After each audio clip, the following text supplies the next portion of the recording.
അഭിനയ രംഗത്തേക്ക് വരുമ്പോൾ തീർച്ചയായിട്ടും മനസ്സിലൊരു മോഡലുണ്ടാവും. അപ്പോൾ അന്ന് നസീർ സാറൊക്കെയാണ് കത്തി നിൽക്കുന്നത്. അതെ. ആരായിരുന്നു സാറിൻ്റെ മനസ്സിലെ ഒരു മോഡൽ? ആരായിരുന്നു? എൻ്റെ മനസ്സിലുണ്ടായിരുന്നത് ശിവാജി ഗണേശനായിരുന്നു. അത് ശരി, തമിഴ് സിനിമയിലുള്ള ഒരാളാണ്. അതെ. അത് എന്തുകൊണ്ടാണ് അങ്ങനെ? ശിവാജി ഗണേശൻ്റെ ആദ്യകാലത്തെ പടങ്ങളെല്ലാം ഞാൻ കണ്ടു. ഇടയ്ക്ക് വെച്ചാണ് ശിവാജി ഗണേശൻ്റെ പടങ്ങൾ കാണാൻ തുടങ്ങിയത്. പരാശക്തി. അതെ, പരാശക്തി കണ്ടില്ല. പരാശക്തിയാണ് ഫസ്റ്റ് പടം. ഞാൻ കാണാൻ തുടങ്ങുന്നത് ശരിക്കും ഒരു പഠിത്താൽ മട്ടും ബോധമാണെന്ന് പറഞ്ഞ പടം. ഞാൻ ആ പടത്തോട് തന്നെ അദ്ദേഹത്തിൻ്റെ ഒരു ഫാനായി അങ്ങ് മാറുകയാണ്. അത് കഴിഞ്ഞ് അതിനുശേഷമാണ് ഞാൻ അതിന് മുമ്പുള്ള പടങ്ങൾ കണ്ടു തീർത്തത്. തൃശ്ശൂലം. അതെ, അങ്ങനെ ഒരുപാട് പടങ്ങൾ ഞാൻ അയാളെ കണ്ട് ഞാൻ അയാളുടെ ഒരു ബ്ലൈൻഡ് ഫാനായി മാറി അയാളാണ്. കാരണം വേറെ ഒന്നുമല്ല, ഇന്ത്യൻ ചലച്ചിത്ര വേദിയിൽ ഇത്രയും ഡിഫറൻ്റ് ആയിട്ടുള്ള കഥാപാത്രങ്ങൾ അവതരിപ്പിച്ചിട്ടുള്ള ഒറ്റ നടനും ഇന്ന് ജീവിച്ചിരിപ്പില്ല. അപ്പോൾ അത്രയും, അതായത് ചില ആളുകൾ പറയും ഭയങ്കര ഓവറാണ്. അല്ല, സ്റ്റൈലൈസേഷൻ്റെ അല്ല, അവരുടെ കൾച്ചറാണത്. ഞാൻ തന്നെ പുള്ളിയോട് നേരിട്ട് പറഞ്ഞിട്ട് ഞാൻ ഇമിറ്റേറ്റ് ചെയ്ത് കാണിച്ചു കൊടുത്തിരിക്കും. ഇങ്ങനെ പറയുന്നത് ഞങ്ങളവിടെ ഓവറാണെന്ന് പറയും. അപ്പോൾ പറയാം അത് ഇവിടെ കൈയടിക്കുക അങ്ങനെ പറഞ്ഞിട്ടുണ്ടെങ്കിൽ അയാൾ ജ്ഞാനപുളി എന്നുള്ള പടത്തിൽ ഒരു മാതാവേ എന്ന് നമ്മൾ വിളിക്കുന്നതിന് പകരം മാതാവേ എന്ന് വിളിക്കുകയുള്ളൂ. ഇത് ഞങ്ങളുടെ നാട്ടിൽ ഇത് ഓവറാണെന്ന് പറയും. അപ്പൊ ഞാൻ ആലോചിച്ചപ്പോൾ ഞാൻ മദ്രാസിൽ താമസിച്ചിരുന്ന വീടിന് തൊട്ടപ്പുറത്തൊരു ഒരു രണ്ട് കള്ളുടിയന്മാർ തമ്മിൽ സംസാരിക്കുന്നുണ്ട്. അപ്പോൾ ഭയങ്കര ഓവറാണ് എല്ലാം. അത് നമ്മൾ പടത്തിലെടുത്ത ഓവറാണെന്ന് പറയും. അതിഭാവുകത്വം. അതെ. അപ്പൊ അത് അല്ലാതെ അഭിനയിച്ച ഒരുപാട് സീനുകളുണ്ട്, ഒരുപാട് പടങ്ങളുണ്ടായിരുന്നു. ഈ തേവർ മകൻ രണ്ടാമത്. അതെ, തേവർ മകനുണ്ട്, മുതൽ മര്യാദയൊക്കെ നല്ല ഡിഫറൻ്റ് ആണ് കാണിച്ചത്. അപ്പോൾ എൻ്റെ മനസ്സിൽ അന്ന് അയാളാണ്. അതിനുശേഷം ഇപ്പം നസീസാറൊക്കെ ഞാൻ പരിചയപ്പെടുന്നത്. നസീസാറെ പരിചയപ്പെടുന്നതിന് മുമ്പ് നസീസാറും സത്യൻ മാഷും പറഞ്ഞു. സത്യൻ മാഷിനെ മരിച്ചതിന് ശേഷമാണ് നമ്മൾ വരുന്നത്. പക്ഷേ സത്യൻ മാഷിൻ്റെ ഞാൻ ഭയങ്കര ഫാനായിരുന്നു, പടങ്ങൾ കാണുക എന്നുള്ളത്. അപ്പോൾ പണ്ട് ഞാൻ ഇമിറ്റേറ്റ് ചെയ്ത് നടക്കുന്ന സമയങ്ങളിലൊക്കെ ഈ പ്രേം നസീറാണ് കാണിച്ചിട്ടില്ല. പക്ഷേ സത്യൻ, ശിവാജി ഗണേശൻ അങ്ങനെ ഇവരൊക്കെ ഞാൻ കാണിക്കുമായിരുന്നു. ശിവാജി ഗണേശന് മുമ്പിൽ തന്നെ ഒരിക്കലും ശിവാജി ഗണേശൻ്റെ കട്ടബൊമ്മൻ അങ്ങോട്ടൊന്ന് കാണിച്ചിട്ടുണ്ട്. കട്ടബൊമ്മന മറ്റേ ഒറ്റ സ്പീച്ച് അടിച്ച് അങ്ങനെ ഭയങ്കരമായിട്ട് തന്നെ അപ്രീഷിയേറ്റ് ചെയ്ത് കൈയൊക്കെ തന്നിട്ടുണ്ട്. അപ്പോൾ ആദ്യം മുതലേ എനിക്ക് ശിവാജിയിലായിരുന്നു എൻ്റെ ഒരു. സാർ ഈ മിമിക്രിയെ പറ്റി പറഞ്ഞു. എന്താണ് മിമിക്രി? അതിനൊരു ഡെഫിനിഷൻ കൊടുക്കാൻ പറ്റുമോ? Mimicry it is A very difficult art. അതെ. കാരണം മിമിക്രി എന്ന് പറഞ്ഞാൽ ഇപ്പം നമ്മൾ ഒരാളെ അവതരിപ്പിക്കണമെങ്കിൽ ആ ആളുടെ 100% നമ്മൾ ഒബ്സർവ് അല്ലെങ്കിൽ 99% ആവില്ല.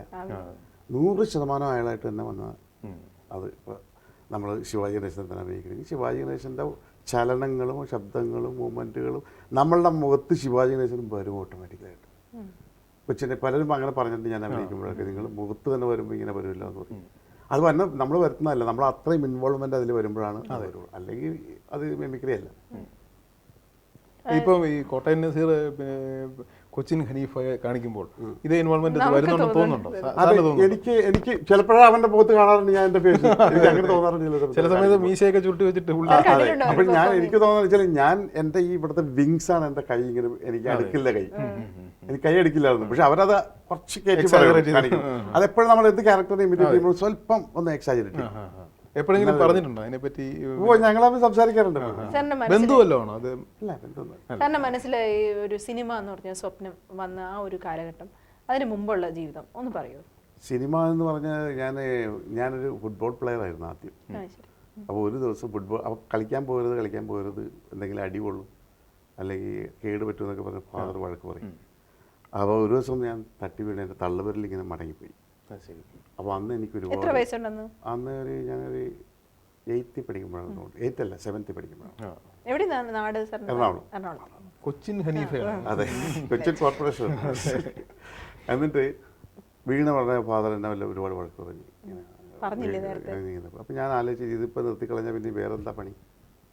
അങ്ങനെ ഇരിക്കുമ്പോൾ എൻ്റെ സ്കൂളിലൊരു ആനിവേഴ്സറിക്ക് അവിടുത്തെ ഒരു നാടകം സെറ്റപ്പ് ചെയ്യുമെന്ന് പറഞ്ഞ് കുറേ ആർട്ടിസ്റ്റുകളൊക്കെ വേണമെന്നൊക്കെ ഞാനൊക്കെ ചെന്നു. പക്ഷെ എന്നെ എടുത്തില്ല. ഓ ശരി. എടുത്തില്ല എന്ന് പറഞ്ഞാൽ എന്തോ എന്നെ എടുത്തില്ല. കാരണം ഞാൻ അങ്ങനെ ഒന്നും കാണിച്ചിട്ടില്ല, അവർക്കും ഇഷ്ടപ്പെട്ടില്ല, എന്തോ ഒന്നുമില്ല, എന്നെ എടുത്തില്ല. ഇതെനിക്കൊരു വാശി. അടുത്ത യൂത്ത് ഫെസ്റ്റിവലിൽ നമ്മളിത് അപ്പോൾ ആരുടെ അടുത്ത് പോകണ്ടല്ലോ, നമ്മൾ ഒരേ നാടൻ മത്സരമല്ലേ. അങ്ങനെ ഞാൻ അങ്ങ് കയറി. അടുത്ത് ഫസ്റ്റ് യൂസ് ഞാൻ 14 വയസ്സ് കാണില്ല. അപ്പോൾ ആ സമയത്ത് ഞാൻ അഭിനയിച്ച ആദ്യത്തെ റോൾ എന്ന് പറഞ്ഞാൽ ഹൈദരാലി എന്ന 60 വയസ്സുകാരനാണ്, ടിപ്പു സുൽത്താൻ്റെ ഫാദർ. അപ്പം തന്നെ എനിക്ക് ഞാൻ തന്നെ എടുത്തു. പിന്നെ എൻ്റെ വീടിൻ്റെ തൊട്ടപ്പുറത്തുണ്ടായിരുന്നു എൻ്റെ അന്ന് നാടകത്തിൽ എനിക്ക് ഇൻസ്ട്രക്ഷനൊക്കെ നടത്തുന്ന അമീർ ജാൻ എന്ന് പറഞ്ഞിട്ടൊരു ഒരു അയൽവാസി ഉണ്ടായിരുന്നു. പുള്ളിക്കാരൻ നമ്മളന്ന് അതിനെക്കുറിച്ചൊക്കെ കുറച്ച് പഠിപ്പിക്കുകയും കാര്യങ്ങളൊക്കെ ചെയ്തു തന്നിട്ടുണ്ട്. പിന്നീടുള്ള കുറച്ച് നാടകങ്ങൾ പുള്ളി എന്നെ പറഞ്ഞു തന്നു. അത് കഴിഞ്ഞിട്ട് പിന്നെ ഞാൻ തന്നെ ഞങ്ങളെല്ലാവരും തന്നെ അങ്ങനെ ഡയറക്ടർ എന്നൊന്നുമില്ല. ഇന്ന് ഗ്രീൻ ഹൗസ് അവതരിപ്പിക്കുന്ന എന്നാ പറയുള്ളൂ സ്കൂളിൽ. ഞാൻ കണ്ടിന്യൂസ് ബെസ്റ്റ് ആക്ടറായിരുന്നു 5 വർഷം അവിടെ. അന്ന് ഞാൻ ശിവജിയെ അവതരിച്ചിട്ടുണ്ട്, പിന്നെ വേലുത്തമ്പി ദളവ, ഒഥല്ലോ, റസ്തം, ഹൈദരാലി, ഇങ്ങനെയുള്ള ഹിസ്റ്റോറിക്കൽ ക്യാരക്ടേഴ്സ്. കാരണം അന്ന് ഈ കളർ ലൈറ്റ് ഒക്കെ വെച്ചിട്ട് ഈ ആളുടെ പെരട്ടി 4 ചിരിയൊക്കെ ചിരിച്ച് സംഗതി ബെസ്റ്റ് ആക്ടർ കയ്യിൽ വരും. അങ്ങനെ വന്ന് അത് കഴിഞ്ഞിട്ട് പിന്നെ കോളേജിൽ വന്ന് ഫസ്റ്റ് ഇയർ തന്നെ ഞാൻ ബെസ്റ്റ് ആക്ടർ വാങ്ങിച്ചു. കോളേജ് ഫസ്റ്റ് ഇയർ ഞാൻ സെന്റ് ആൽബർട്ട്സ് കോളേജ് ആയിരുന്നു. ഞാൻ ഡിഗ്രി കംപ്ലീറ്റ് ചെയ്തത് അവിടെ തന്നെ. അപ്പോൾ ഡിഗ്രിക്ക് വന്ന ഉടനെ തന്നെ ഞാൻ ആദ്യം ഈ ഒതല്ലോയാണ് അവതരിപ്പിച്ചു. ഒതല്ലോപ്പോൾ എല്ലാവരും ഇയാൾ ഈ രാജാപാട്ട് മാത്രമേ ഉള്ളൂ, വേറെ ഒന്നുമില്ല എന്ന് പറഞ്ഞു. അവിടെ ഞാൻ അതങ്ങ് നിർത്തി. എന്നിട്ട് പിന്നെ സോഷ്യൽ നാടകങ്ങളിൽ കയറി. അവിടെയും ഞാൻ 4 വർഷം കണ്ടിന്യൂസ് ബെസ്റ്റ് ആക്ടറായിരുന്നു. 5ാമത്തെ വർഷം ഞാൻ ആർട്സ് സബ് സെക്രട്ടറി ആയതിൻ്റെ വരെ എനിക്ക് മത്സരിക്കാൻ പറ്റില്ല. പിന്നെ അതിൻ്റെ ഫൈനലിൽ വന്നപ്പോഴാണ് ഞാൻ 73, 72 അപ്പോഴേ സിനിമ എന്നുള്ളൊരു സ്വപ്നം മനസ്സിലുണ്ടായി. സിനിമ ഒരു വലിയ സിനിമാ നടനാകണമെന്നില്ല, ഇടക്ക് സിനിമയിലൊന്ന് തല കാണിക്കണം, അത്രേ ഉള്ളൂ. ചിലരൊക്കെ പറയാറുണ്ട് ഇങ്ങനെ സിനിമയിലൊക്കെ എനിക്ക് എന്നെ വിളിച്ചിങ്ങനെ തരികയായിരുന്നു. അങ്ങനെയൊന്നുമില്ല, നമുക്ക് ആഗ്രഹം കൊണ്ടായിരുന്നു. പക്ഷെ എന്നെ ആക്ച്വലി വിളിച്ചതാണ്. കാരണം ഞാൻ കേരള യൂണിവേഴ്സിറ്റി ബെസ്റ്റ് മോണോ ആക്ടറായിരുന്നു. അപ്പോൾ അതിന്റെ പ്രൈസ് ഡിസ്ട്രിബ്യൂഷൻ, അതിന്റെ ഫസ്റ്റ് പ്രൈസ് വിന്നേഴ്സ് എല്ലാം എക്സിബിറ്റ് ചെയ്യണം. അങ്ങനെ TDM ഹാളിൽ നടന്നുകൊണ്ടിരിക്കുമ്പോൾ അവിടെ ക്യാമ്പ് ചെയ്തിരുന്ന P. വിജയൻ എന്ന് പറഞ്ഞ ഡയറക്ടറും കാർമ ജോണിയൊക്കെ ഇതൊന്ന് കണ്ട് അങ്ങനെ അവരോട് അതിനെ വരാൻ നമ്മൾ ട്രൈ ചെയ്തിട്ടൊക്കെ ഉണ്ട്. പക്ഷെ ഇതിനവർ അതൊരു തോണിക്കാരൻ്റെ റോളാണ്. പക്ഷെ അവരുടെ ഉദ്ദേശം മുഴുവൻ അതെ അത് ഈ ശിവാജി സത്യനെയൊക്കെ ഒന്ന് കാണിക്കുക എന്നുള്ളതാണ്. അപ്പോൾ അതിനൊരു സിറ്റുവേഷൻ അവർ എഴുതി ഉണ്ടാക്കിയിട്ട് അത് കാണിപ്പിച്ചു. ഭയങ്കര ക്ലാപ്സ് എഴുതിയിരുന്നു. അങ്ങനെ പതുക്കെ വന്നാണ്. പക്ഷേ ഞാൻ ഒരു നല്ല ആക്ടർ ആകണമെന്ന് തന്നെയായിരുന്നു എൻ്റെ മനസ്സിൽ ആദ്യം മുതലുള്ളത്. അല്ലെ എൻ്റെ സങ്കല്പത്തിലൊരു ഡയറക്ടറോ അല്ലെ എൻ്റെ സങ്കല്പത്തിലൊരു കോമഡി ആക്ടറും കൂടി ഉണ്ടായിരുന്നില്ല. ഒരിക്കൽ കമലഹാസൻ പറഞ്ഞതായിട്ട് അറിവുണ്ട്, നിങ്ങളുടെ ഒന്നാം തരം ഒരു നടനെ അദ്ദേഹത്തിൻ്റെ കോമഡിയെ നിങ്ങൾ തിരിച്ചറിയാതെ പോകുന്നു എന്ന് വർഷങ്ങൾക്ക് മുമ്പ് കമലഹാസൻ സാറിനെ പറ്റി പറഞ്ഞിട്ടുണ്ട്. അപ്പോൾ ഈ കൊമേഡിയൻ ഉള്ളിലുണ്ട് എന്ന് തിരിച്ചറിയുന്ന എപ്പോഴാണ്? ആദ്യമൊക്കെ മുഴുവൻ ഈ മസിലുള്ള ഈ ഒരു സ്റ്റണ്ട്മാൻ്റെ ഒരു വേഷം. അതെ, അതെങ്ങനെയാണെന്ന് വെച്ചാൽ അതിപ്പോൾ യാദൃച്ഛികമാണ്. അത് ശരിക്കും അതെ കോമേഡിയൻ ആണെന്ന ആള് തോന്നി എന്നെ അഭിനന്ദിച്ച പടം കിരീടമാണ്. കിരീടത്തിൽ ഇങ്ങനെ ഹൈദ്രോസ് ലോഹിദാസാണ് തോന്നുന്നത് അതിനെ റെക്കമെൻഡ് ചെയ്തത്. CB ചെയ്ത പടം ഞാനത് അഭിനയിച്ചോണ്ടിരിക്കുമ്പോൾ ഒരു കോമഡി ആയിട്ട് എനിക്ക് തോന്നിയിരുന്നില്ല. ഞാൻ സീരിയസ് ആയിട്ട് ചെയ്തതാണ് കോമഡി.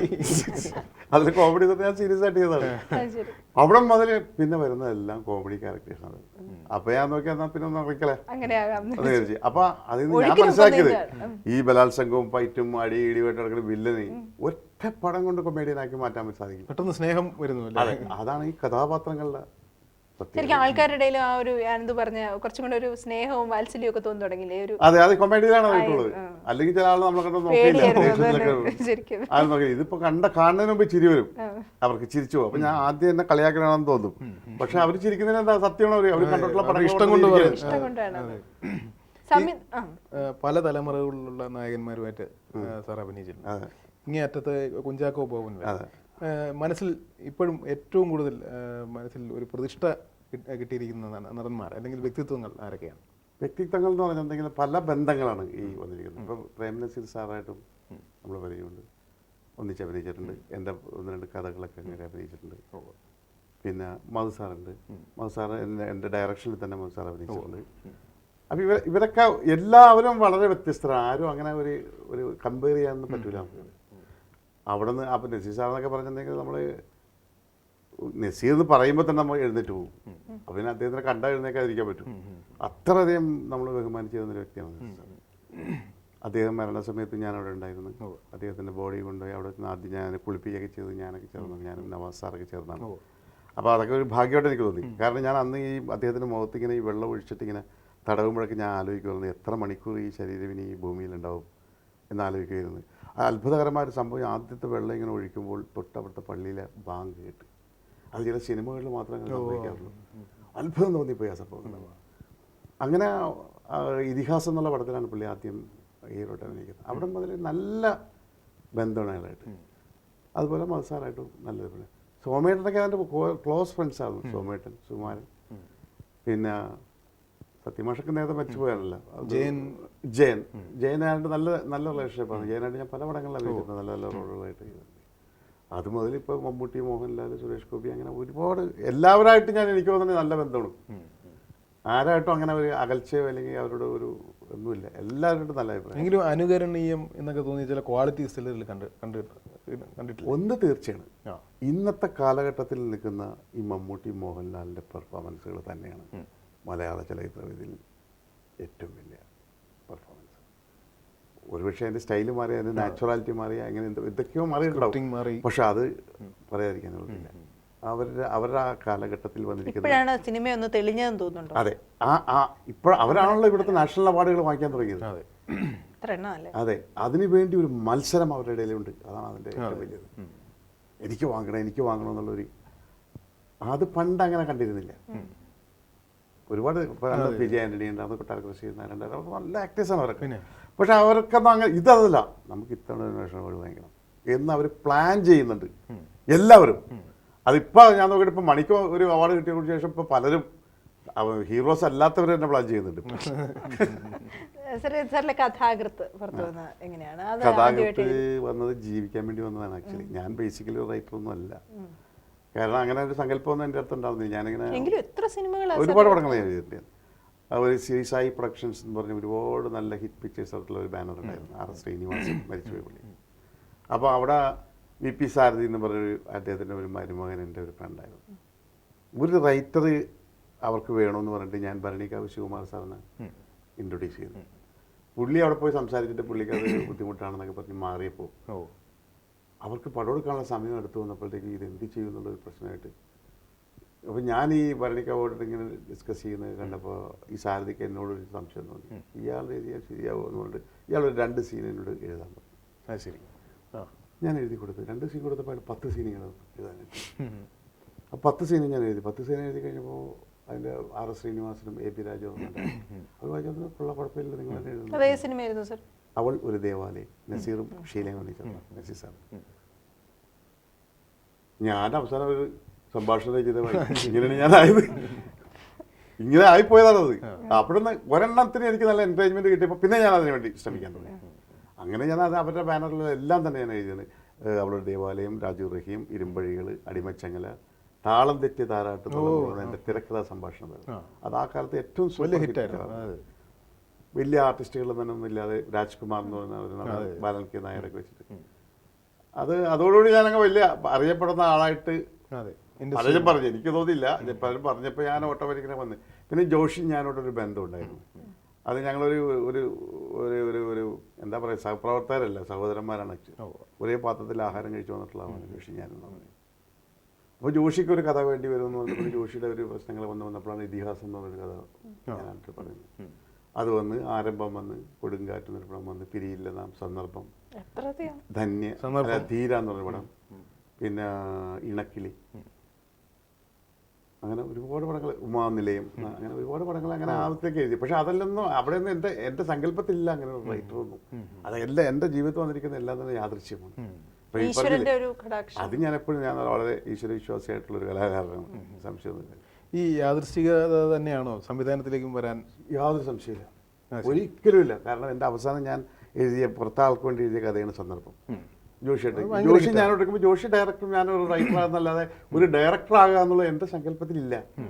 അപ്പോൾ ആ ഇടക്കാണ് ലാൽ അമേരിക്കയിൽ നിന്നൊരു പടത്തിനുണ്ട്. അമേരിക്കയിൽ പോയിട്ട് തിരിച്ചു വന്നപ്പോൾ ഈ R ശ്രീനിവാസ സാർ മരിച്ചുപോയി. അപ്പോൾ അയാളുടെ മക്കളാണ് പിന്നെ പടം എടുക്കാൻ വേണ്ടി, ശിവകുമാർ എന്നുണ്ട്, അല്ല ശിവപ്രസാദും രാമപ്രസാദും. ഞാൻ വരുന്നതിന് മുമ്പേ ശിവപ്രസാദ് എന്നെ തീരുമാനിച്ചു കഴിഞ്ഞു ഡയറക്ടറായിട്ട്. കാരണം എന്താ വെച്ചാൽ ഞാൻ ഈ എഴുതിയിരിക്കുന്ന പടങ്ങളിൽ ആ സമയത്തെല്ലാം ഞാൻ സെറ്റിൽ വളരെയധികം സജീവമായിട്ടുണ്ടായിരുന്നു. അപ്പോൾ അവരെന്നെ കുറിച്ച് എന്തൊക്കെയോ സങ്കല്പിച്ചു. അങ്ങനെ അവർ സെൻട്രൽ പിക്ചേഴ്സായിട്ട് സംസാരിച്ചിട്ട് ഓക്കെ ചെയ്തിട്ട് എന്നോട് പറയുന്നു. ശരി. അവസാനം ഞാൻ ഇതിൽ നിന്ന് മാറാൻ വേണ്ടി ഒരു ജോത്സ്യരുടെ അടുത്ത് കൊണ്ടുപോയി. ഞാൻ ഇവന് ജോത്സ്യർ പറഞ്ഞ് താൻ ചെയ്യണമെന്ന് പറഞ്ഞു. ഇതിൽ നിന്ന് മാറാൻ വേണ്ടി, എനിക്ക് പറ്റില്ല എന്ന് പറഞ്ഞിട്ട് മാറാൻ വേണ്ടി ഒരു ജോത്സ്യരുടെ അടുത്ത് കൊണ്ടുപോയിട്ട് അതൊക്കെ അയാൾ പറഞ്ഞത് ചെയ്യണമെന്ന്. കോരാ സാറിന്റെ ചീട്ടാണോ? കോരാ സാറ് തന്നെയാണ്. 5 പ്രാവശ്യം കൊണ്ടു ചെന്ന് ഞാനിയാണ് ഞാനിതില്ലാതെ ഒന്ന് മാറ്റി കിട്ടാനുള്ളത്. ഒരു ഭയം ഉണ്ടായിരുന്നു? ഭയമല്ല, ഞാൻ അങ്ങനെ എന്ത് ചെയ്യുമെന്നൊരു പിടുത്തം കിട്ടില്ല. ഒരുപാട് പടങ്ങൾ. അതെ, ഈ ജോഷിയായിട്ടുള്ള ഒരു ബന്ധം എന്ന് പറയുന്നത് ഞങ്ങൾ ഒന്നിച്ച് ഒരു മുറിയിലും ഒരു വീട്ടിലൊക്കെ താമസിച്ചിട്ടുണ്ട്. അദ്ദേഹത്തിൻ്റെ കൂടെ ഞാൻ പലപ്പോഴും എഡിറ്റിംഗ് റൂമിലും ഡബിങ് റൂമിലും മറ്റു പിന്നെ ഈ സായി പ്രൊഡക്ഷൻസിലുള്ള എല്ലാ കാര്യങ്ങളിലും ഞാൻ ഉണ്ടായിരുന്നു. അപ്പോൾ അതുകൊണ്ട് ഇതിൻ്റെ ടെക്നിക്കൽ സാധനങ്ങളൊക്കെ എനിക്ക് അറിയാമായിരുന്നു. പക്ഷെ ഞാൻ അതൊരു ലക്ഷ്യം വെച്ചില്ല. അങ്ങനെ യാദൃശ്ചികമായിട്ടായതാണ്. ശരി. ഈ പിന്നീട് ധാരാളം സംവിധാനം ചെയ്യുകയും പല പടങ്ങളും വളരെ ഹിറ്റാവുകയും ചെയ്തു. തമിഴിലേക്ക് തിരിയാനുള്ള ഒരു കാരണം എന്തായിരുന്നു? തമിഴിലേക്ക് തിരിയാനുണ്ട്. ഇപ്പോഴത്തെ ചീഫ് മിനിസ്റ്റർ കലഞ്ഞർ കരുണാനിധി അവർക്കൊരു കൺസേൺ ഉണ്ട്, പൂമ്പുഹാർ പ്രൊഡക്ഷൻസ്. ഒരുപാട് നല്ല പടങ്ങൾ എടുത്തിട്ടുള്ളതാണ്. അവരെൻ്റെ 3 മാസങ്ങൾക്ക് മുമ്പ് എന്നുള്ള പടത്തിൻ്റെ പ്രൊജക്ഷൻ അവിടെ ആരോ കണ്ട്. അപ്പോൾ അവർക്ക് അത് ഈ ബ്രദർ സിസ്റ്റേഴ്സിൻ്റെ റിലേഷൻഷിപ്പിന് ഭയങ്കര ഇമ്പോർട്ടൻസ് ആണ് തമിഴ്നാട്ടിൽ. അപ്പോൾ അതിനെ പറ്റിയൊരു കഥയാണത്. അപ്പോൾ അതവർ കണ്ടിട്ട് അവർ റീമേക്ക് ചെയ്യാൻ ആഗ്രഹിച്ചിട്ട് അവർ അതിന് റൈറ്റ്സ് ചോദിച്ചിട്ട് അവരുടെ ഡയറക്ടേഴ്സൊക്കെ ഉണ്ട് അവിടെ ഒരുപാട് ചെയ്യാനുള്ള പല പടങ്ങൾ. ഇപ്പം മണിവണ്ണൻ എന്ന് പറഞ്ഞ ഡയറക്ടറാണ് വാർത്ത ചെയ്തത്. അങ്ങനെ പലരും അവരുടെ തമിഴിലുണ്ടല്ലോ. അവർ കലഞ്ഞർ ഈ പടം കണ്ടതിന് ശേഷം കലഞ്ഞർ പറഞ്ഞു ഇതിൻ്റെ ഡയറക്ടർ ആരാണെന്ന് ചോദിച്ചു. അപ്പോൾ ഞാൻ അതിലൊരു വില്ലൻ റോൾ ചെയ്യുന്നുണ്ട്, ഒരു ലോറി ഡ്രൈവറൊക്കെ ആയിട്ട്. അപ്പോൾ ഇയാളാണെന്ന് പറഞ്ഞു. ഇയാളാണെന്ന് ചോദിച്ചു. ഇയാളെ കൊണ്ട് നമുക്ക് ചെയ്യിച്ചാലാന്ന് വെച്ചിട്ട് എന്നെ വിളിപ്പിച്ചപ്പോൾ ഞാൻ ഈ കലഞ്ഞർ കരുണാനിധി എന്ന് പറഞ്ഞാൽ അദ്ദേഹത്തിന് അവിടുത്തെ ഭീഷ്മാചാര്യനാണ് ഈ റൈറ്റിങ്ങിൽ, ഭയങ്കര റൈറ്ററാണ് അവിടെ. അപ്പം ഞാൻ ചെന്ന് പരിചയപ്പെട്ട് സംസാരിച്ച് കഴിഞ്ഞപ്പോൾ എന്നെ അങ്ങ് ചെയ്യാമെന്ന് ചോദിച്ചാൽ ചെയ്യാമെന്ന് പറഞ്ഞു. അങ്ങനെ ഞങ്ങൾ ഫിക്സായി. പിന്നീട് ഞങ്ങളുടെ ഡിസ്കഷൻ സമയത്ത് ഞാൻ ചോദിച്ചു ഞങ്ങളോട്, ഇത് എന്നെ തന്നെ വെച്ചിട്ട് ഇത് ചെയ്യാൻ ഇവിടെ ഒരുപാട് ഡയറക്ടേഴ്സ് ഉള്ളതില്ലേ, സാറെന്താ അങ്ങനെ തോന്നിയെന്ന്. അതിൻ്റെ തിരക്കഥയുടെ കിടപ്പും മറ്റു കാര്യങ്ങളിലും വേറെ ഏതെങ്കിലും ഡയറക്ടർ ഇട്ടിട്ടുണ്ടെങ്കിൽ അവരെന്തെങ്കിലും ചെയ്യാൻ ശ്രമിച്ചാൽ അത് പൊളിഞ്ഞു പോകും. അതുകൊണ്ടാണ് നമ്മൾ അങ്ങനെ എൻ്റെ ആദ്യത്തെ പടത്തിന് 150 days വലിയ ഹിറ്റായിരുന്നു. പിന്നെ അവിടെ ഞാൻ 4-6 പടത്തോളം ചെയ്തു.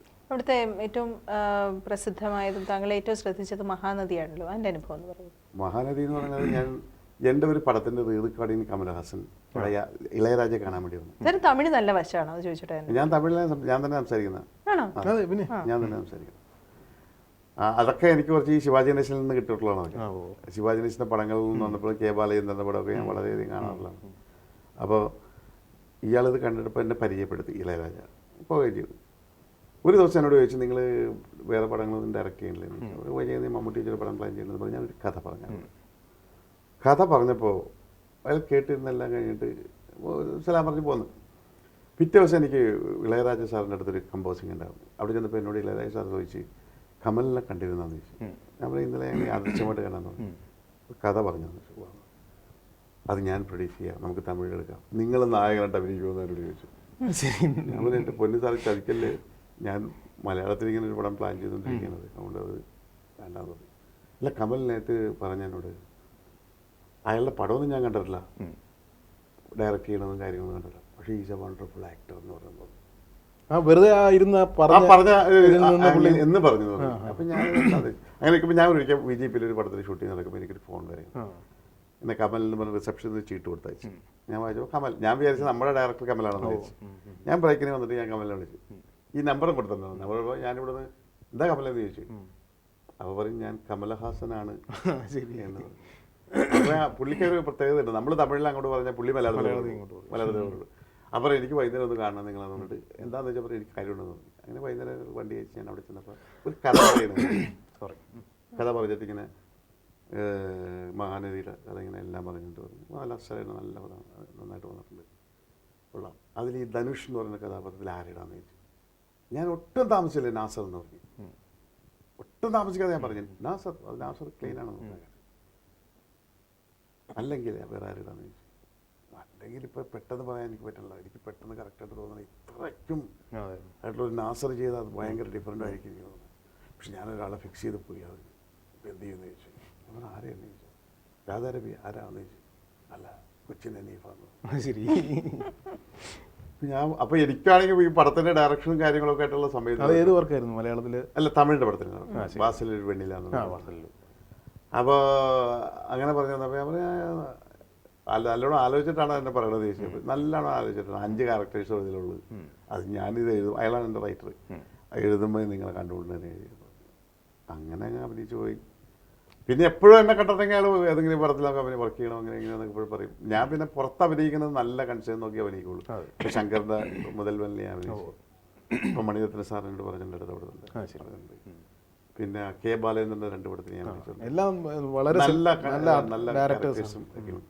കമലിന്റെ തന്നെ കാതല അതിനുശേഷം ഈ നല്ല ഡയറക്ടേഴ്സ് എന്ന് പറഞ്ഞല്ലോ, നല്ല ഡയറക്ടേഴ്സിന്റെ കൂടെ അഭിനയിക്കുന്നത് എത്രത്തോളം മുതൽക്കൂട്ടായി? നല്ല ഡയറക്ഷന് നല്ല ഡയറക്ടർ ആയതിനു ശേഷം അഭിനയിക്കാൻ എത്രത്തോളം മുതൽക്കൂട്ടായി? ഇതിന്റെ ഒരു ഈ നല്ല ഡയറക്ടേഴ്സ് എന്ന് പറയുമ്പോൾ നമ്മൾ എന്താണ് ഈ നല്ല ഡയറക്ടർ? നല്ല ഡയറക്ടർ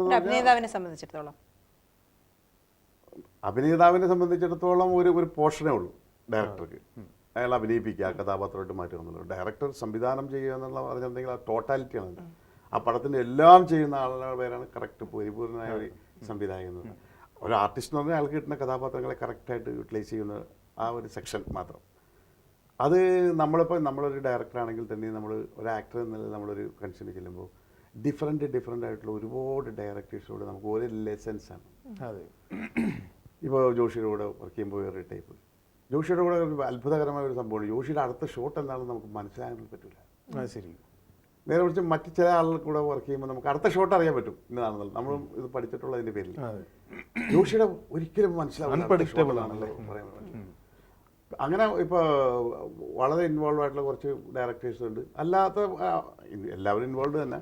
പക്ഷെ നമ്മൾ ചിലപ്പോൾ ഓരോരുത്തർക്കും ഓരോ സ്റ്റൈലുകൾ നമുക്കത് നോക്കി കാണാൻ പറ്റും. അത് നമുക്ക് ഒരു ആസ് എൻ ആക്ടർ എന്നതിലും ആസ് എ ഡയറക്ടർ എന്നതിലും എപ്പോഴും പ്ലസ് തന്നെയാണ്. അവിടെ നമ്മൾ ഒരു ഇൻ്റർഫിയറൻസും നമ്മൾ നിൽക്കില്ല, മാറി നിന്ന് പഠിക്കലാണിത്. ഇപ്പോൾ ഡയറക്ടർ ഇപ്പോൾ ജോഷിയെ പേടിയാണ്. ജോഷി ചീത്ത പറയും. ജോഷി എന്തെങ്കിലും തെറ്റുണ്ടെങ്കിൽ ചീത്ത വിളിക്കും. അപ്പോൾ ആളെന്തൊക്കെയാണെന്ന് പുള്ളി നോക്കിയൊന്നുമില്ല. നേരെ വിളിച്ച് ഇപ്പോൾ സിദ്ദീഖ്, ഡയറക്ടർ സിദ്ദീഖ് ഒരാളെയും വെറുപ്പിക്കില്ല. വളരെ നീറ്റായിട്ട് എന്തെങ്കിലും പറയാനുണ്ടെങ്കിൽ എന്തൊക്കെ തെറ്റ് നമ്മൾ ചെയ്താലും വളരെ സോഫ്റ്റായിട്ട് പറഞ്ഞ് കാര്യങ്ങൾ പറഞ്ഞു. അങ്ങനെ ഒരു ടൈപ്പ്. ഇപ്പോൾ പാച്ചിക്ക, അത് ഫാസിൽ എന്ന് പറഞ്ഞിട്ടുണ്ടെങ്കിൽ നമ്മൾ പേടിക്കാൻ വേണ്ട, കാരണം കംപ്ലീറ്റ് പുള്ളി കാണിച്ചു വരും. ഒരു ആക്ടർക്ക് ഒട്ടും പേടിക്കേണ്ട കാര്യമില്ല. Full movements, dialogue, look, expression, model, നല്ല ആക്ടറാണ്. പിന്നെ അതിനേക്കാൾ ഉപരിയാണ് ഒരു ഡയറക്ടറാണെന്നുണ്ടായ ഒരു ഭയങ്കര ഇൻസിഡന്റ് ആണ്. അനീതി പ്രാവ് എന്നുള്ള പടമാണ് ഞാൻ ആദ്യമായിട്ട് അഭിനയിച്ചത്. അപ്പോൾ ഇത്രയും വർഷത്തെ പരിചയത്തിന് ആദ്യമായിട്ട് അഭിനയിക്കുന്നത് അനീതി പ്രാവിൽ. മുമ്പേ എനിക്ക് നല്ല പരിചയമാണ്. പുള്ളി ഒരു പഴയ ഒരു മിമിക്കായിരുന്നു. അതെ, അറിയാം. അപ്പോൾ അനീതി പ്രാവിൽ ഈ കടപ്പുറത്ത് പെങ്ങൾ അന്വേഷിച്ച് ഞങ്ങൾ 3 ബ്രദേഴ്സ് വരുന്നൊരു സീനുണ്ട്. ആ സീനിൽ അരയന്മാരെല്ലാവരും കൂടി നിന്നിട്ട് ഞങ്ങളെ തന്തയ്ക്ക് വരെ വിളിക്കും. അവസാനം ഞങ്ങൾ 3 ബ്രദേഴ്സും ഓരോ ഡയലോഗുകളും ടച്ചിങ് ആയിട്ട് പറഞ്ഞുകൊണ്ട് പോവുകയാണ്. അവിടെ ഞാൻ പറയുന്ന ഡയലോഗിൽ ഞാൻ കരയും. ഞാൻ അതിലൊരു ഇന്നസെന്റ്, ഒരു മണ്ടൻ, ഒരു പേടിച്ചൂറി, ഇങ്ങനെയൊക്കെ ആയിട്ടുള്ള ഒരു ഇൻസ്പെക്ടറാണ് ഞാൻ. ഇവളോട് വലിയ ഇഷ്ടമാണ് ഇവിടെ. അങ്ങനെ ഞാൻ സംസാരിക്കുമ്പോൾ ഞാൻ കരഞ്ഞുകൊണ്ട് അഭിനയിച്ചു. ജനങ്ങളെല്ലാവരും ഭയങ്കരമായിട്ട് അപ്രീഷിയേറ്റ് ചെയ്യും. പാച്ചിക്കാക്ക് ഡൗട്ട് ഇത് ശരിയായെന്ന്. അങ്ങനെ പാച്ചിക്ക വന്നിട്ട് പറഞ്ഞാൽ അത് ഒന്നും എടുക്കാന്ന് പറഞ്ഞു. അങ്ങനെ 3 പ്രാവശ്യം എന്നെ കൂടെ എടുപ്പിച്ചു. 3 പ്രാവശ്യം 3 ടേക്ക് എടുത്തിട്ടും പുള്ളിക്ക് തൃപ്തിയൊന്നുമില്ല. പിന്നെ പിറ്റേ ദിവസം കാലത്ത് വന്നിട്ട് ഒന്നും എടുക്കാന്ന് പറഞ്ഞു. അതെടുത്ത്. അപ്പം ഇങ്ങനെ കരയുണ്ട, കരച്ചിലില്ലാതെ ഒന്ന് എടുക്കുന്നു. അപ്പോൾ ഞാൻ പാച്ചിക്ക ഇതില്ലേ ഈ ഒരു സന്ദർഭത്തിലല്ലേ തന്തയ്ക്ക് വരെ വിളിക്കുന്ന ഒരു പെങ്ങളുടെ മുമ്പിൽ വെച്ച് കരഞ്ഞു പോയില്ലെങ്കിൽ പിന്നെ എന്ത് ചെയ്യും? അത് ഞാൻ ശരിയാവില്ല എന്ന് പറഞ്ഞാൽ പാച്ചിക്കാരോട് ഞാൻ അങ്ങ് വഴക്കിടാൻ തുടങ്ങി. പാച്ചിക്ക് പറഞ്ഞാൽ അതല്ല, ഇപ്പോൾ നമുക്ക് ഒന്നും കൂടെ എടുക്കാം പറയും. കരയാതെ കുറച്ച് കൺട്രോൾ ചെയ്തിട്ടൊരു സീനാണ് അത്. ആ സീൻ അങ്ങ് എടുത്ത് എനിക്ക് മനസ്സിനൊന്നും സംതൃപ്തി തോന്നിയില്ല. പക്ഷെ പുള്ളി വന്ന് എന്നോട് പറഞ്ഞു, അനിപ്പോൾ ഞാൻ ഇന്നലെ ആലോചിച്ച ഒരു കാര്യം എനിക്ക് ഇവിടെ കിട്ടുന്നതാണ് അറിയുമോ? എന്താണെന്ന് വെച്ചാൽ നിങ്ങൾ ഇത്രയും സ്നേഹിക്കുന്ന ഒരു ആങ്ങളെയാണ് ഈ പെങ്ങളുടെ. നിങ്ങൾ കരഞ്ഞാൽ അവള് നിങ്ങളുടെ കൂടെ പോരും. സിനിമയുടെ ടോട്ടാലിറ്റി അങ്ങനെ അത് മനസ്സിലാക്കി ഒരാൾ ചിന്തിക്കാത്തൊരു സംഭവമാണത്. ഇങ്ങനെയുള്ള അത്ര ആയ ആ പെങ്ങളെ നമ്മുടെ കൂടെ ഇറങ്ങിപ്പോയ കഥ അവിടെ നിന്ന് അതാണ് പാച്ചിക്കയിലുള്ള സംവിധായകന്റെ ഒരു പ്രത്യേകത. ഉള്ളിലുള്ളൊരു നടനാണ് അത് ചെയ്യുന്നത്. ഈ പിന്നെ ഏറ്റവും കൂടുതൽ ഡിക്റ്റേറ്റ് ചെയ്യുന്ന, ഇപ്പോൾ ഏറ്റവും കൂടുതൽ ഭരിക്കുക എന്നൊക്കെ പറയുന്ന തരത്തിൽ എന്തെങ്കിലും ഒരു അനുഭവം സംവിധായകന്റെ ഭാഗത്ത് നിന്ന് എപ്പോഴെങ്കിലും തോന്നിയിട്ടുണ്ടോ? തമിഴിലും മലയാളത്തിലും ഒക്കെ ആയിട്ട് അങ്ങനെ ആരും അങ്ങനെ കൺട്രോൾ ചെയ്യാൻ പറയാനൊന്നുമില്ല. നമുക്ക് പേടിയുണ്ട് പറഞ്ഞത്. ഇപ്പൊ കേബാലചന്ദ്രൻ സാറിന് പേടിയുണ്ട്.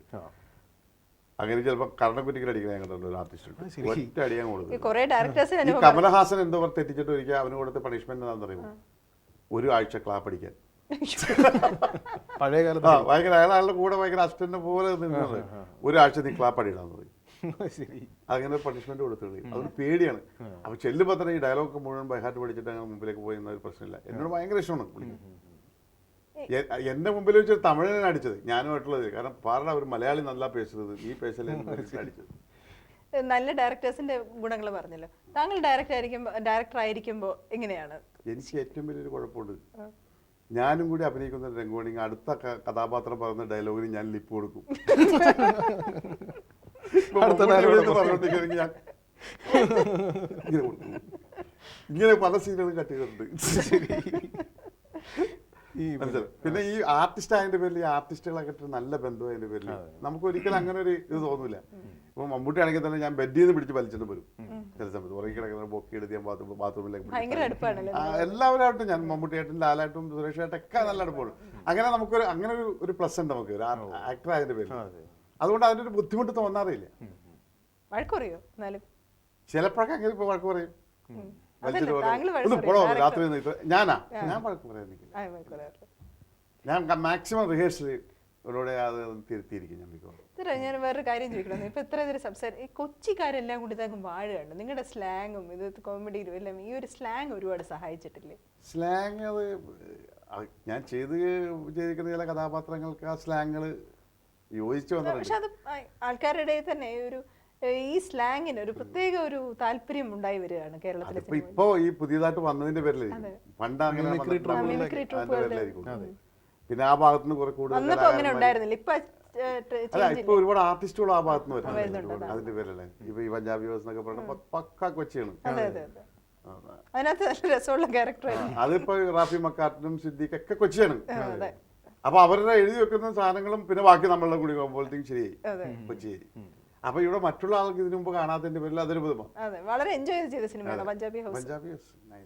പഞ്ചാബി ഹൗസില് ഈ പിന്നെ ഒരു നിമിഷം പൊട്ടനായി പോകുന്ന പൊട്ടനല്ലാത്ത ഒരു നിമിഷം പൊട്ടനായി പോകുന്ന പൊട്ടനാകാതിരിക്കും. പഞ്ചാബികൾ ഇടിച്ച് ചമ്മന്തി ആയി കളയുന്ന വിചാരിച്ചിട്ട് അവിടെ ചെല്ലുമ്പോ നമ്മള് ഊമയാണെന്ന് ധരിച്ച് ജീവിതത്തിൽ ധരിച്ചിരിക്കുന്നവർക്ക് സംസാരിക്കുന്നത് പറഞ്ഞ് ഞാൻ പറയുന്നത് എടാ ഇങ്ങനെ അമ്മാവൻ മാവ് എന്നൊക്കെ പറഞ്ഞ് മനസ്സിലായത് വളരെ കൂളായിട്ട് ദിലീപ് പറഞ്ഞിട്ട് മനസ്സിലായ മാവൻ. കുറച്ചു നേരം ശബ്ദം പോയി, പിന്നെ ശബ്ദം വരുത്തണത് വരുത്തിയത്. എന്നിട്ടാണ് പിന്നെ പറഞ്ഞത് എന്താ പറയണത് ഇവൻ ഊമയാണെന്ന് ഉറപ്പിച്ച് പറയണത്. ഊമയാണ് ഒരുപാട് ഇംപ്രൂവൈസേഷൻ കുറച്ച് പറയും നമ്മളെ പറഞ്ഞ് പറഞ്ഞ് പറഞ്ഞ് പറഞ്ഞ് പറഞ്ഞ് പറഞ്ഞ് പറഞ്ഞ് ആ റാഫി മക്കാരന് അതിൽ ഭയങ്കര ഇൻട്രസ്റ്റഡ് ആണ്. അവർ ഈ സ്റ്റേജിൽ നിന്ന് വന്നവരായത് വരില്ല. അത് പറയിപ്പിച്ച് പറയിപ്പിച്ച് പറയിപ്പിച്ച് അവർ എന്ത് കിട്ടിയാലും അവർ അത് പെറുക്കിയെടുത്തത്. ഒറ്റ ടേക്കായിരുന്നു അത്. അതായത് സാർ സംവിധാനം ചെയ്ത സിനിമകളിൽ അധികവും സ്വയം തിരക്കഥ ചെയ്തതാണ് മിക്കവാറും ഒക്കെ. വാത്സല്യം ലോഹിദാസിന്റെയാണ്. അതിന്റെ ഒരു അനുഭവം എങ്ങനെയായിരുന്നു? വാത്സല്യം ഭയങ്കര രസമായിരുന്നു. കാരണം വാത്സല്യം എനിക്ക് വളരെ ഈസി ആയിട്ട് ഞാൻ ചെയ്തൊരു പടം. ഒന്നാമത് വേറൊരാൾ എഴുതിയപ്പോൾ തന്നെ അതിന്റെ പകുതി ഭാരം പോയി. രണ്ടാമത് ഈ ഫൈറ്റ് ഇല്ല, ഡാൻസ് ഇല്ല, ബഹളം ഇല്ല, ചേസ് ഇല്ല, അതിൻ്റെതായിട്ടുള്ള ബുദ്ധിമുട്ടുകളും ഒന്നുമില്ല. ഒരു വീടും അതിന് മുമ്പിലൊരു പാടവും ഒരു മലയും കുറേ കഥാപാത്രങ്ങളും ഒരു തൊഴുത്ത് ഇങ്ങനെയൊക്കെയുള്ള ചില സംഭവങ്ങൾ അത് വളരെ ഈസിയാണ് അത് ചെയ്യാനായിട്ട്. നമ്മൾ അതിനെക്കുറിച്ച് ഒന്ന് നന്നായിട്ടൊന്ന് സ്റ്റഡി ചെയ്താൽ മതി. നമ്മുടെ നമ്മുടെ കയ്യിലുള്ള ആ സാധനം ഒന്നും മാറ്റി വെച്ചിട്ട് അതിലേക്ക് ഒന്ന് അങ്ങനെ ഇറങ്ങിയാൽ വളരെ സുഖമായിട്ട് ചെയ്യാം. കാരണം നമ്മുടെ ലൈഫല്ലേ കാണുന്നത്, നമ്മുടെ ലൈഫാണുള്ളത്. പിന്നെ അതിലൊരു ഭാഗവത്വത്തിൻ്റെ ആവശ്യമില്ല. പിന്നെ നല്ല തിരക്കഥയാണ്. നല്ല പിന്നെ മമ്മൂട്ടി ഔട്ട്സ്റ്റാൻഡിങ് പെർഫോമൻസ്. മമ്മൂട്ടിയൊക്കെ വെറുതെ ഇങ്ങനെ ചില സമയത്തൊക്കെ മൂഡ് ഔട്ടായിട്ടിരിക്കുന്നുണ്ട് ആ സമയത്ത്. അപ്പം എനിക്ക് ഡൗട്ടായി ഞാൻ എടുക്കുന്നത് ശരിയല്ലേ. കാരണം ആ പടം മോശമായിരുന്നെങ്കിൽ എന്നെ ആള് ചിത്രം. കാരണം മമ്മൂട്ടിക്കൊന്നുമില്ല, ലോഹിദാസൊന്നുമില്ല, അവരൊക്കെ പ്രൂവ്ഡാണ്. എനിക്കിത് പറ്റില്ല എന്നാ പറയുള്ളൂ. അപ്പം ഞാൻ മമ്മൂട്ടിയുടെ അടുത്ത് ഞാൻ ചോദിച്ചിട്ടുണ്ട് എന്താ താനിങ്ങനെ ഇരിക്കുന്നത്, എടുക്കുന്നത് ശരിയാണല്ലോ. അല്ലടോ എനിക്ക് ക്യാരക്ടർ എങ്ങോട്ട് പോകണമെന്ന് ആലോചിച്ചിരിക്കുന്നു. അപ്പോൾ അത്രയും അയാൾ ഇൻവോൾവ് ആയിരുന്നു. ഈ പടം ചെയ്യാനുള്ള ഒരു ഇൻസ്പിറേഷൻ അയാൾ തന്നെ നടന്നു. കാരണം എനിക്ക് സംശയമുണ്ട്. കാരണം ഈ സാധാരണ സബ്ജക്റ്റാണ് ഒരു മൂത്ത ചേട്ടൻ്റെ സാക്രിഫൈസ്. ഇത് ഓടും. മമ്മൂട്ടി ഒരു വേർഡ് എന്നോട് പറഞ്ഞു, ഇത് ഓടാതിരിക്കില്ല, ഓടിയില്ലെങ്കിൽ ഇമ്മീഡിയറ്റ് ഞാൻ എനിക്കൊരു ഡേറ്റ് തരും. പിന്നെ ഞാൻ ഒന്നും നോക്കാൻ പോയില്ല. പിന്നെ ലോഹിതദാസിൻ്റെ സഹകരണം. ബാക്കിയുള്ളൊരു നല്ല ആക്ട്രസുകളായിരുന്നു. ബിന്ദു പണിക്കരൊക്കെ, സിദ്ദീഖ്, അവരൊക്കെ എല്ലാം നല്ല ക്യാരക്ടേഴ്സാണ് അതിലുള്ളത്. നമ്മൾ ലൈഫിൽ കാണുന്ന ക്യാരക്ടേഴ്സാണ് അതെല്ലാം വന്നിട്ട്. അബൂബക്കർ മരിച്ചുപോയ എന്താ ക്യാരക്ടർ. ഈ ഭാവിയിൽ ഏതെങ്കിലും ഒരു പ്രോജക്റ്റ് മനസ്സിൽ ഇങ്ങനെ ഈ ഒരു ഇതിവൃത്തം വെച്ച് ഒരു സിനിമ ചെയ്യണം എന്ന് തോന്നിയിട്ടുണ്ടോ? ഏതെങ്കിലും ഒരു റിയൽ സംഭവത്തിനെ വെച്ചിട്ട് ഞാൻ തോന്നിയിട്ടുണ്ട്. അതെന്താണെന്ന് പറയില്ല. ഇല്ല, വേണ്ട. ഇതല്ല എൻ്റെ മനസ്സിലുള്ള ഒരു അത് ഞാൻ അത് കറക്റ്റായിട്ട് വരുമ്പോൾ ഞാനത് പറയാം. ഇപ്പൊ ഡയറക്ഷൻ എന്തെങ്കിലും പ്ലാൻ ചെയ്തിരിക്കുകയാണോ സാർ? അല്ല അതല്ല അത് ഡ്രീം പ്രോജക്റ്റ് അല്ല. ഇപ്പൊ ഈ അഭിനയത്തിന്റെ ഒരു തിരക്കുകൊണ്ട് ഇങ്ങനെ ഡയറക്ഷൻ നീണ്ടു പോയി. അല്ലാതെ എൻ്റെ മനസ്സിലൊരു സാധനമുണ്ട്, അതിന്റെ പരിപൂർണത വരുമ്പോൾ ഞാൻ പറയാം. അത് മതി.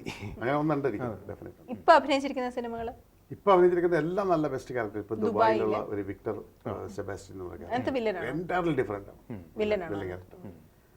ഇപ്പൊ ഈ ദാദാ സാഹിബ് വിനയന്റെ വഹിക്കുന്നത് അതൊരു പോസിറ്റീവ് ക്യാരക്ടർ ആയിട്ട്. പിന്നെ ഇപ്പൊ ഞാൻ വേറൊരു പടത്തിൽ നായകനായിട്ട് അഭിനയിച്ചു പോയി. ആരോടും പറയില്ലെങ്കിൽ ഞാൻ CI മഹാദേവൻ അഞ്ചടി 4 ത്രൂ ഔട്ട് കോമഡിയാണ്. അതിനകത്ത് നായകനാണ്. അതായത് ആ ടൈറ്റിൽ റോൾ തന്നെയാണ്. അതിലുണ്ട് ജഗതിയുണ്ട്, മണിയുണ്ട്, ഹരിശ്രേഷമുണ്ട്, അങ്ങനെ ഒരുപാട് പേരുണ്ട് അതിനകത്ത്. പക്ഷെ ഒരു പ്രധാനപ്പെട്ട കഥാപാത്രം എന്ന് പറഞ്ഞാൽ CI മഹാദേവനാണ്. അതിൽ നായകനും അദ്ദേഹം തന്നെയാണ്. അതാണ് ഞാൻ ചെയ്തിരിക്കുന്ന ഇപ്പം ഞാൻ ചെയ്തിരിക്കുന്ന ഒരു ക്യാരക്ടർ. കാരണം 1.5 വർഷമായിട്ട് ഞാൻ ഓടി രക്ഷപ്പെട്ടിരുന്ന ഒരു കഥയാണത്. അതിലേതെങ്കിലും ചെറിയ റോള് ഞാൻ ചെയ്തോളാം എന്ന് പറഞ്ഞ് മാറിയിട്ട് അവസാനം KK ഹരിദാസ്. അതിപ്പോൾ തീർന്നിരിക്കുകയാണ്. അതൊരു നല്ല ഹ്യൂമർ കൂടെ ഇരിക്കും, അല്ലാതെ വേറെ ഒന്നും അതിൽ നമുക്ക് പറയാൻ നിർത്തില്ല. സാർ, ഒരു ഡയറക്ടർ എന്നുള്ള നിലയ്ക്ക് നമ്മുടെ നായികമാരെല്ലാം എങ്ങോട്ടേക്ക് പോകുന്നത്? എല്ലാം കല്യാണം കഴിച്ചാൽ ഭയങ്കര കഷ്ടമാണല്ലേ? കാരണം ഈ മഞ്ജു വാര്യരെയൊക്കെ പോലത്തെ ഒരു നടിയെ ഇനി എപ്പോൾ കിട്ടും എന്നുള്ളതാണ്. പറയാൻ സാധിക്കും അങ്ങനത്തെ ഒരു നടിയൊക്കെ പെട്ടെന്ന് കിട്ടുമെന്നാണ്. ഞാൻ എൻ്റെ ഒരു കരിയറിൽ കണ്ടിട്ടുള്ള ഇത്രയും റേഞ്ചുള്ള ഒരു നടിയെ ഞാൻ കണ്ടിട്ടില്ല. സാർ നേരത്തെ വാത്സല്യത്തിൻ്റെ കാര്യം പറഞ്ഞപ്പോഴേ സാർ പറഞ്ഞു ഇത് എൻ്റെ ജീവിതമാണ് എന്ന് സാർ പറഞ്ഞു. വളരെ ഇൻവോൾവ് ആയിട്ട് ഒരു അഭിനയിക്കാൻ വരുന്നതിൻ്റെ ഡയറക്ടറിൻ്റെയും ഇങ്ങനെ എന്ത് കിട്ടിയാലും അഭിനയിക്കാൻ പോകുന്നതിന് മുമ്പിൽ പിന്നിൽ ഞങ്ങൾക്കൊരു വലിയ കുടുംബത്തെയും ഒരു വലിയ ഭാരത്തെയും കാണാൻ കഴിയും. ഭാരം എന്ന് പറയാൻ പാടില്ല, ചുമതലയാണ്. ഒരുപാട് ഉത്തരവാദിത്തങ്ങളുള്ള ഒരു കുടുംബത്തിൽ ജനിച്ചവനാണ് ഞാൻ. അപ്പോൾ അത് ആ പടം നടന്നുകൊണ്ടിരിക്കുമ്പോൾ മമ്മൂട്ടി പറയും ഇത് എൻ്റെ കഥയാണ്, ലോഹിദാസിൻ്റെ കഥയാണ്. ഞാൻ പറഞ്ഞ എൻ്റെ കഥയാണ്. മമ്മൂട്ടിയുടെ വാപ്പ പറഞ്ഞ് പുള്ളിയുടെ കഥയായിരുന്നു. ഇതാണ് ആ പടത്തിന്റെ വിജയം. കാരണം അങ്ങനെ ഒരു ചേട്ടനോ അങ്ങനെ ഒരു കഥാപാത്രമോ എല്ലാ വീടുകളിലും ഉണ്ട്. പക്ഷെ വാത്സല്യത്തെ കുറിച്ച് വന്ന ഒരു കമന്റ് എന്ന് വെച്ചാൽ ഇതൊരു പഴയകാല ചിത്രമാണ്, ഈ സിനിമകൾക്ക് കാലമില്ലേ? ഉണ്ട്. അതായത് ഒരു മൂത്ത ബ്രദറിന്റെ സാക്രിഫൈസ് ഒറ്റ ലൈനിൽ പറയാം വാത്സല്യം. പക്ഷേ അതിൽ സംഭവങ്ങൾക്ക് പുതുമയുണ്ട്. പണ്ട് നെസ്സിസാർ വെച്ചിട്ട് പടമുണ്ട് മുറപ്പെണ്ണിന്റെ അച്ചാണി, ആശീർവാദം, ഇങ്ങനെയുള്ള പടക്കം ഒരു കഥാപാത്രത്തിന്റെ സാക്രിഫൈസ് ആണ് മൂത്ത. പക്ഷേ ആ ഇൻസിഡന്റുകളും ഇതിലുള്ള ഇൻസിഡന്റുകളോട്ട് ഒരു ബന്ധമില്ല. അതാണ് ആ പടത്തിന്റെ പുതുമ. അല്ലാതെ അത് തന്നെ എടുത്തിട്ടുണ്ടെങ്കിൽ പോയി നിൽക്കാൻ പറ്റില്ല, ഒരിക്കലും നിൽക്കില്ല. ഇൻസിഡന്റുകളുടെ പുതുമയായിരുന്നതില്ല. മലയാള സിനിമയിൽ പണ്ടത്തേക്കാളും ടെക്നിക്കൽ പെർഫെക്ഷൻ ഒരുപാട് കൂടുതലുണ്ടല്ലോ. മലയാളത്തിനേക്കാൾ കൂടുതൽ തമിഴാണ്. ടെക്നിക്കലായിട്ട് ഈ സിനിമ വളർന്നുകൊണ്ടിരിക്കുകയാണ്. അതിൻ്റെ പുറകെ നമ്മളെല്ലാവരും പോകുന്നുണ്ട്. പക്ഷേ അതിൽ എനിക്ക് തോന്നുന്നത് തമിഴാണ് കുറച്ചും കൂടി ബെറ്റർ നമ്മളെക്കാൾ. എപ്പോഴെങ്കിലും ഇങ്ങനെ ഒരു ടെക്നിക്കലി മുൻപിട്ട് നിൽക്കുന്ന ഒരു പടം ചെയ്യണമെന്നുണ്ടോ? പിന്നെ തീർച്ചയായിട്ടും നമ്മളങ്ങനെ ചെയ്യണമല്ലോ. ചെയ്തില്ലെങ്കിൽ പിന്നെ നമ്മളതിൽ ആ രംഗത്തില്ലാതെ ഇരിക്കില്ലേ. നമ്മൾ അങ്ങനെയുള്ള പടവും ചെയ്യണം. ഫുൾ ടെക്നിക്കും നല്ല ഒപ്റ്റിക്കൽ വർക്കും കാര്യങ്ങളൊക്കെ ഉള്ള പടം ചെയ്യണമെന്നുണ്ട്. നമ്മുടെ ടെക്നീഷ്യൻസിനെ കുറിച്ച് എന്താ സാറിൻ്റെ അഭിപ്രായം? മലയാള ചലച്ചിത്രവേദി എന്ന് പറഞ്ഞാൽ സർഗപ്രതിഭകളാൽ സമ്പന്നമാണ്. എല്ലാ വിങ്ങിലും നല്ല കഴിവുള്ളവരാണ്. റൈറ്റേഴ്സ് മാത്രം കുറച്ച് കുറവായി എണ്ണം. റൈറ്റേഴ്സ് അല്ലേ? തമിഴിൽ എങ്ങനെയാണ് ഇത് നമ്മുടെ മലയാളമായിട്ട് കമ്പയർ ചെയ്യുമ്പോൾ എങ്ങനെയാണ്? തമിഴിൽ കുറച്ച് ഞാൻ നേരത്തെ പറഞ്ഞില്ലേ അതിഭാഗത്തുണ്ടാവും കുറച്ച്. അപ്പോൾ നമ്മളിപ്പോൾ ഒരു ഫോൺ എടുത്തിട്ട് സംസാരിക്കുമ്പോൾ നിങ്ങളുടെ സഹോദരിയുടെ ഭർത്താവ് മരിച്ചുപോയി എന്ന് പറയുകയാണെങ്കിൽ ഫോൺ എടുത്തിട്ട് ഇത് മതി മലയാളത്തിൽ. ഇത് തമിഴിൽ വരുമ്പോൾ ഇതിന് മേലെ വന്നില്ലേ, അത് വരണം. ചിലപ്പോൾ ഒരു ചാർജും കൂടി ചെയ്യേണ്ടി വരും എന്നുള്ള അതിൻ്റെ ഒരു ഡെപ്ത് അവർക്ക് കിട്ടുള്ളൂ. ആ വ്യത്യാസം എല്ലാ ഭാഗങ്ങളിലും ഉണ്ടാവും. പക്ഷേ ഇപ്പം അതിൽ നിന്നൊക്കെ മാറിയിട്ട് കുറേ മലയാളം സ്റ്റൈലിൽ തന്നെ നല്ല നാച്ചുറലായിട്ട് പടം എടുക്കുന്നുണ്ട്. കാരണം സെറ്റിൽ നിന്ന് തന്നെ പുറത്തു കൊണ്ടുവന്നത് കെ ബാലേന്ദ്ര സാറൊക്കെ തന്നെ. സെറ്റിൽ നിന്ന് സെറ്റായിരുന്നു അവർ. സെറ്റിൽ നിന്ന് പുറത്തു കൊണ്ടുവന്ന ആളാണ് ഭാരതിരാജ, കെ ബാലേന്ദ്ര, അവരൊക്കെ മലയാളികളെ പോലെ തന്നെ പുറത്തേക്ക് വന്നു. ഇപ്പം നമ്മൾ തന്നെ കുറേ സെറ്റിലുണ്ടാകുന്നെങ്കിൽ PN മേനോൻ സാറൊക്കെ പുറത്താണ് ആദ്യം. സാറിൻ്റെ ജീവിതത്തിൽ നോക്കുമ്പോൾ സിനിമയായിരുന്നല്ലോ മുഴുവനും അല്ലേ? ആ ഒരു ഇതിനൊക്കെ ഉപരിയായിട്ട് സിനിമ സാറിനെ എങ്ങനെയാക്കി? സാറിൻ്റെ ജീവിതം തുടങ്ങിയതിൽ നിന്ന് സാറിൻ്റെ സ്വഭാവങ്ങളിൽ വന്ന മാറ്റം, സാറിൻ്റെ പ്രത്യേകതകൾ.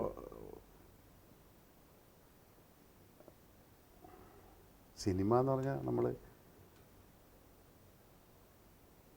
സിനിമയിലാണ് കൂടുതൽ സ്നേഹം കിട്ടിയത്. ആളുകൾ തമ്മിലുള്ള ബന്ധങ്ങളും സ്നേഹങ്ങളും കൂടുതൽ വന്നത്. എനിക്ക് അങ്ങനെ ഒരു ക്ലോസ് ഫ്രണ്ട്സുകൾ കുറവായിരുന്നു ആദ്യം. ഈ കോളേജ് പഠിച്ചുകൊണ്ടിരിക്കുമ്പോഴും സ്കൂളിൽ പഠിച്ചുകൊണ്ടിരിക്കുമ്പോഴും നാട്ടിലൊക്കെ അങ്ങനെ ക്ലോസ് ഫ്രണ്ട്സ് എന്ന് പറഞ്ഞാൽ വളരെ വളരെ കുറവായിരുന്നു. പക്ഷെ ഇപ്പം നല്ല ഒരുപാട് ഫ്രണ്ട്ഷിപ്പുകളും നല്ല ബന്ധങ്ങളും നല്ല റിലേഷൻഷിപ്പും ഒക്കെ ഈ സിനിമയിലൂടെ തന്നെ ഉണ്ടായിട്ടുള്ളത്. അതിപ്പോൾ 20 ഇയേഴ്സോളായിട്ട് ഞാൻ. അപ്പോൾ ഞാൻ വിദ്യാഭ്യാസം നടക്കുമ്പോൾ തന്നെ ഞാൻ വന്ന് സിനിമയിലേക്ക് വന്നു. അവിടെ നിന്ന് സിനിമയിൽ വന്നിട്ട് ഒരുപാട് സ്റ്റെപ്പുകൾ ഞാൻ കയറി വന്നിരിക്കുന്നത്. അപ്പോഴൊക്കെ ഞാൻ തളരാതെ നിന്നത് എൻ്റെ ഒരു കോൺഫിഡൻസാണ്. അല്ലെങ്കിൽ ഞാൻ ഇതിനു മുമ്പ് ഗൾഫിലേക്ക് എവിടെയെങ്കിലും പോയി വലിയ ജോലി നോക്കി പോയത്. കാരണം ഞാൻ മാനസികമായിട്ട് തകർന്ന, ഞാൻ ഇന്നേ വരെ പട്ടിണി കിടന്നിട്ടില്ല ഈ സിനിമയ്ക്ക് വേണ്ടി നടന്നിട്ട്. അങ്ങനെ ഒരുപാട് കലാകാരന്മാരും സംഭവിച്ചിട്ടുണ്ട്. എനിക്ക് സംഭവിച്ചിട്ടില്ല അങ്ങനെ ഒരു പട്ടിണി എന്ന് പറയുന്ന സംഭവം ദൈവാനുഗ്രഹത്തിൽ എനിക്ക് ഉണ്ടായിട്ടില്ല. പക്ഷെ എന്നാലും മാനസികമായിട്ട് ഞാൻ തകർന്ന പല മുഹൂർത്തങ്ങളുണ്ട്. അതിൽ നിന്നൊക്കെ കയറി നമ്മളിങ്ങനെ ഒരുവിധം പച്ച പിടിച്ച് വരുന്നു. നേരത്തെ പറഞ്ഞ പോലെ ബന്ധങ്ങളാണ് മസ്റ്റാണ് സിനിമയിൽ. ബന്ധങ്ങളാണ് മെയിൻ. പിന്നെ നമുക്ക് കിട്ടുന്ന സമയം, നമ്മളുടെ സന്ദർഭം. നമ്മുടെ ഈ ഹിന്ദി സിനിമ കാണുമ്പോഴേ എന്തും ഈ തൊലിപ്പുറത്തെ പരിപാടികളാണ് മുഴുവൻ. ഞാൻ വളരെ കുറവ് കാണാറില്ല. മലയാളം അതിൽ നിന്ന് ഒരുപാട് ബെറ്റർ ആണല്ലേ, അങ്ങനെ തോന്നുകയാണ്. മലയാളം ഇപ്പൊ തമിഴും ബെറ്ററാണ്, നല്ല പടങ്ങൾ വരുന്നുണ്ട്. ഈ കുടുംബ ബന്ധങ്ങളെ പറ്റി സാർ പറഞ്ഞു. കുടുംബ ബന്ധങ്ങൾ എന്റെ കഥകളെല്ലാം അതാണ് പറയുന്നത്. മിക്കവാറും ഒക്കെ കഥകൾ ഈ ബന്ധങ്ങളുടെ കഥയാണ് പറയുന്നത്. സാറിന്റെ കുടുംബത്തിന്റെ ഒരു പശ്ചാത്തലം. കുടുംബ പശ്ചാത്തലം എന്ന് പറഞ്ഞാൽ ഞങ്ങളൊരു കൂട്ടുകുടുംബത്തിനുണ്ട് ഇപ്പോഴും. ഞാൻ 5 ബ്രദേഴ്സുണ്ട്. എനിക്ക് 3 സിസ്റ്റേഴ്സ് ഉണ്ട്. അവരൊക്കെ മാരീഡാണ്. ഒരു ബ്രദർ കല്യാണം. സാർ ഒരു വലിയേട്ടനാണോ? വലിയേട്ടനല്ലേ, ഞാൻ രണ്ടാമത്തെ മകനായ ഒരു വലിയേട്ടനാണ്. അങ്ങനെയാണ്. മൂത്ത ബ്രദറിന്റെ പൊസിഷനിൽ നിൽക്കുന്നു എന്ന് വേണേൽ പറയാൻ പറ്റും. അങ്ങനത്തെ രണ്ടാമത് ജനിച്ചൊരു വലിയേട്ടനാണ്. അപ്പോൾ ഞാൻ അതിനോടൊക്കെ വളരെ സെന്റിമെന്റലി ഞാൻ കുറേ അറ്റാച്ച്ഡാണ് അവരുടെ. അപ്പോൾ അതുകൊണ്ട് എനിക്ക് ഈ വാത്സല്യമൊക്കെ ഭയങ്കര, ഞാൻ എഴുതിയ പടമാണെങ്കിലും ഞാൻ ആ വാത്സല്യം കണ്ട് ഞാൻ എൻ്റെ കണ്ണ് നിറഞ്ഞു പോയി. ഒന്നിട്ട് ഞാൻ മറന്നുപോയത്. വൈഫ് ഞാൻ തലശ്ശേരി എന്നാണ് കല്യാണം കഴിക്കുന്നത്. ഫാസില എന്നാണ് പേര്. ഫാദർ മരിച്ചുപോയി. മദറുണ്ട്. മദർ പിന്നെ എൻ്റെ ജീവിച്ചിരിക്കുന്ന ഈ ലോകത്തിൽ എൻ്റെ ദൈവമാണ്. അമ്മയുടെ സ്വാധീനം എന്തായിരുന്നു? അമ്മ ഒരിക്കലും എന്നെ കലാപരമായിട്ട് പോകുന്നതിനെ എതിർത്തിട്ടുമില്ല, അതിനെ പ്രോത്സാഹിപ്പിച്ചിട്ടില്ല. എല്ലാം അവനവൻ്റെ വഴി. അത് മദ്യപിക്കരുത് എന്നുള്ള ഒരു പ്രശ്നം മാത്രമേ എൻ്റെ വീട്ടിൽ നിന്നുണ്ടായിരുന്നുള്ളൂ. അത് ഞാൻ എൻ്റെ മരണം വരെ കീപ്പപ്പ് ചെയ്യും. അപ്പോൾ പിന്നെ അവർക്ക് വേറെ ഒന്നും പേടിക്കേണ്ട കാര്യമില്ല. അങ്ങനെ പോയി. സാറ് ഒരുപാട് മിമിക്രി വേദികളിലൂടെ വന്ന ആളാണ്. ഇപ്പം പെട്ടെന്ന് പറഞ്ഞു കഴിഞ്ഞാൽ ബുദ്ധിമുട്ടായിരിക്കും, എങ്കിലും ഏതെങ്കിലും ഒരാളെങ്കിലും ഞങ്ങൾക്ക് വേണ്ടി ഒന്ന് കാണിച്ചു തരാമോ? തീർച്ചയായിട്ടും സാർ അറിഞ്ഞൂടാൻ മറന്നുപോയി എന്ന് പറയുന്നത് വെറുതെയാണ്. ഏറ്റവും അടുത്ത സുഹൃത്തുക്കളെങ്കിലും കാണിച്ചാൽ മതി. നിങ്ങളുടെ ഒരു നേരത്തെ തന്നെ ശിവാജിയെ അല്ലെ, ഒരു കൺവെൻഷണൽ മിമിക്രി അല്ല ഞങ്ങൾ ചോദിക്കുന്നത്. ഒരു കൺവെൻഷണൽ ആയിട്ട് ആ ഒരു ഡയലോഗ് അങ്ങനെയല്ല, ചില മാനറിസംസ് അല്ലേ, ചില സാർ പ്രത്യേകമായിട്ട് ശ്രദ്ധിച്ചിട്ടുള്ള. ഇപ്പോൾ സാർ നേരത്തെ ഈ ഇന്റർവ്യൂ തുടങ്ങുന്നതിന് മുമ്പേ പറഞ്ഞു പ്രിയദർശൻ ഡയറക്ട് ചെയ്യുന്ന സമയത്ത് കല്ലും എടുത്ത് നിൽക്കും. പ്രിയദർശൻ എന്നെ ഡയറക്ട് ചെയ്യുന്ന സമയത്ത് മിക്കവാറും കയ്യിലൊരു കല്ലുണ്ട്. ഡയലോഗ് തെറ്റിയാൽ ഞാൻ എറിയുമെന്ന് പറഞ്ഞിട്ടാണ് സ്റ്റാർട്ട് പറയുന്നത്. അതാണ്, അത്ര ജോളിയാണ് അദ്ദേഹത്തിന്റെ സെറ്റ്. അതേപോലെയുള്ള ചില മാനറിസംസ് ഒക്കെ ഉണ്ടാവില്ലേ ചില വ്യക്തികളുടെ, അതൊന്നും കാണിച്ചു. ഞാൻ പറഞ്ഞില്ലേ, ഞാനൊരു 10-15 വർഷമായിട്ടുണ്ട് ഇതിന്റെ ഒരു കണക്ഷൻ എനിക്ക് വിട്ടുപോയിട്ട്. അത് ഞാൻ ഈ തമിഴ് ശിവാജി ഗണേശനെ ഞാൻ കൂടുതൽ ഞാൻ ഒരുപാട് പേരെ കാണിച്ചിട്ടുണ്ട്. 10-12 ആർട്ടിസ്റ്റിനെ സ്റ്റേജ് കാണിക്കുമായിരുന്നു. സത്യ ശിവാജി, മുത്തയ്യ, KP ഉമ്മർ, PJ ആന്റണി, ഗോവിന്ദൻകുട്ടി, ആലമ്മൂടൻ, അന്ന് കാണിക്കുമായിരുന്നു ഞാനത്. ഒരു 2000 രൂപ ഉണ്ടായിരുന്നെങ്കിൽ എന്നൊക്കെ പറഞ്ഞു. അതാ പറഞ്ഞത്. ഇപ്പൊ അതൊക്കെ ആക്കാൻ കംപ്ലീറ്റ് പോയി. സ്റ്റേജ് ഷോസിന് പോകാറില്ല. ഇപ്പൊ ഏറ്റവും കൂടുതൽ ഫിലിം സ്റ്റാർസിനെ മാർക്കറ്റുള്ള സ്റ്റേജ് ഷോസിലാണല്ലോ. അതെ, അതിനിപ്പോ ഒരുപാട് ചവർ പോലെ ഉണ്ടല്ലോ ഇപ്പൊ മിമിക്സ്. അന്ന് ഞാൻ വളരെ കുറവായിരുന്നു. എൻ്റെ ഓർമ്മയിൽ എനിക്ക് മത്സരിക്കാൻ ആരും ഉണ്ടായിരുന്നില്ലെന്ന് എനിക്ക് തോന്നുന്നു ആ സമയങ്ങളിൽ. അങ്ങനെ ഞാൻ ഒരുപാട് സ്റ്റേജുകളൊക്കെ പോയിട്ടുണ്ട്. അങ്ങനെയാണ് ഞാൻ പാച്ചിക്കാനൊക്കെ പരിചയപ്പെടുന്നത്. സീരിയൽ വരാത്ത നമുക്ക് ഈ സിനിമയിലുള്ള ഒരു തിരക്കുള്ളതിനാണ്. സീരിയലിനോട് യാതൊരു എതിർപ്പൊന്നും നമുക്കില്ല. ഇല്ല. സിനിമയിലുള്ള ഒരു പ്രശ്നം വെച്ചിട്ട് അങ്ങനെ ലേറ്റ് ആകണം. വരും ഇല്ല എന്ന് പറയാനൊന്നും പറ്റില്ല. അല്ല ഈ മറ്റത് ഇതൊരു ഞങ്ങളുടെ ഒരു അഭ്യർത്ഥന മാനിച്ചിട്ടില്ല. ഏതെങ്കിലും ഇഷ്ടമുള്ള ഒരാൾ അങ്ങനെ വളരെ കോൺഫിഡൻ്റ് ആയിട്ട് ഉള്ള. ഇതാണ് ഞാൻ പറഞ്ഞില്ലേ, ഇപ്പോഴത്തെ ഈ ട്രെൻഡിലുള്ളതൊന്നും നമുക്ക് അറിയാൻ പാടില്ലാത്തതിൻ്റെ പേരിൽ. അല്ല ഇങ്ങനത്തെ ട്രെൻഡ് അല്ല സർ ഞങ്ങൾ ഉദ്ദേശിച്ചത്. അതെ, അതായത് ഇപ്പോൾ ഒരാൾ ഒരു മിമിക്കിനെ വിളിച്ചിട്ടുണ്ടെങ്കിൽ നിങ്ങൾ ആദ്യം തന്നെ അയാൾ മമ്മൂട്ടിയെ കാണിക്കും, മോഹൻലാലിനെ കാണിക്കും, സുരേഷ് ഗോപിയെ കാണിക്കും, ജയറാമിനെ കാണിക്കും. അങ്ങനെയുള്ളൂ. ഞങ്ങളൊരു മിമിക്രി ആർട്ടിസ്റ്റിനെ ഇന്റർവ്യൂ അല്ലല്ലോ. അല്ല, അതാണ് ഇന്നത്തെ ജനറേഷൻ ഇരിക്കുന്നത്. ഞാൻ കാണിച്ചിരുന്ന സമയത്ത് ഇത് സത്യം അതൊക്കെ ഇതിനു മുമ്പത്തെ ജനറേഷനാണ്. അപ്പോൾ അത് ഞാനിപ്പോൾ എന്തെങ്കിലും ചെയ്താൽ തന്നെ അത് എത്ര ഇമ്പ്രസ്ഡ് ആവുമെന്ന് എനിക്ക് തന്നെ തോന്നുന്നില്ല. അതുകൊണ്ടാണ് ഞാൻ നിൽക്കുന്നത്. എന്നാലും ഒരാളെ ഒന്ന് കാണിക്കാം. ഞാൻ അതല്ലേ ഇപ്പോൾ ഞാൻ പണിക്ക് ഒരു കാര്യം ചെയ്യാം. ഞാൻ ഒരു പീസ് എനിക്കത് കറക്റ്റ് ആവില്ല എന്ന് പോലും അറിയില്ല. എനിക്ക് കറക്റ്റ് ഡയലോഗ് കറക്റ്റ് അറിയുമെന്നിട്ടില്ല. ഞാൻ ശിവാജി ഗണേശൻ്റെ ഒരു ഡയലോഗ് പറഞ്ഞു നോക്കട്ടെ. കട്ടബൊമ്മൻ തന്നെ ഒരു ഡയലോഗ് പറഞ്ഞു നോക്കട്ടെ. പക്ഷേ എനിക്ക് തോന്നുന്നത് അതുകൂടി എൻ്റെ തൊണ്ട പോകുന്നതിന് സംശയമുണ്ട്. കാരണം കുറച്ച് ഒച്ച എടുക്കേണ്ടി വരും. വിരോധം ഇല്ലെങ്കിൽ സന്തോഷമല്ലേ ഉള്ളൂ.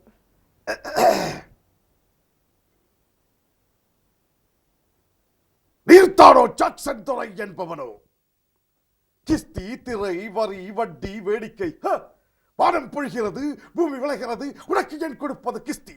எங்களோடு வயலுக்கு வந்தாயா, எட்டம் இறைத்தாயா, நீர் வைத்த நெடுமையில் நிறைய கண்டாயா, நாத்து நட்டாயா, கிளை பறித்தாயா, கழனி வாழ உழவர்க்கு கஞ்சிக்கலம் சுமந்தாயா, அங்கு கொஞ்சம் விளையாடும் எங்குல பெண்களுக்கு மஞ்சள் அறக்க பணிபுரிந்தாயா, அல்லது மாமனா மச்சானா மரம் கெட்டவரை எதற்கு கேட்கிறாய் வரி, யாரை கேட்கிறாய் திரை? போரடித்து நெருக்குவிக்கும் மேடை நாட்டு உணர் கூட்டம் உன் பறக்கிறவர்களை போரடித்து நெல்கதிர்களாக குவித்து விடும். ஜாக்கிரதை.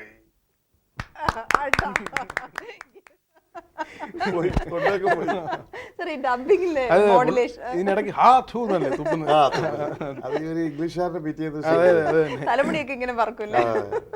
അയാളുടെ നിന്ന് ചെയ്താലാണ് അതിന്റെ ഒരു കൈയുടെ അങ്ങനെ ചലനങ്ങൾ. അത് നടപ്പ് തന്നെ അങ്ങനെ ഒരു ഒരുപാടുണ്ട് നടപ്പ്. പലതരം നടപ്പുണ്ട്.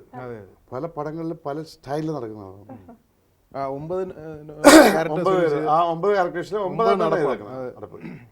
സാർ ഒരു കാര്യം ചോദിച്ചിട്ട് സാറിനെ തന്നെ സാർ ഈ മിമിക്രി ആർട്ടിസ്റ്റുകൾ ചെയ്യുന്ന പോലെ ചെയ്യാറില്ലേ? ആശാനെ വിളിച്ചിട്ട് അതെന്താണെന്ന് എനിക്ക് ഇപ്പോഴും പെടുത്തിട്ടില്ല.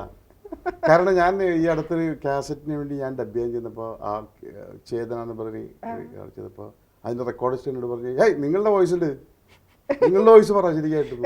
ഞാനാണ് പറയുന്നത്. അങ്ങനെ ഞാൻ വേറെ എൻ്റെ സ്നേഹിതനായ കലാഭവൻ ജോഷിനെ വിളിച്ചിട്ട് എങ്ങനെയാണെന്ന് ചോദിച്ചു. അങ്ങനെ പുള്ളി എന്നോട് ആസാണേ എന്ന് പറഞ്ഞു. പിന്നെ ഞാൻ പറഞ്ഞു ആശാനെ എന്നാണല്ലോ ഞാൻ പറഞ്ഞത്, എങ്ങനെ ആസാണേ ആയി എന്ന് ചോദിച്ചു. ശരി, അങ്ങനെ ആസാണെങ്കിൽ ആസാണേ. എല്ലാവിധ ഭാവങ്ങളും എത്രയും രസമായിട്ട് സംസാരിക്കാൻ കഴിഞ്ഞു. താങ്ക് യു വെരി മച്ച് എല്ലാവരോടും.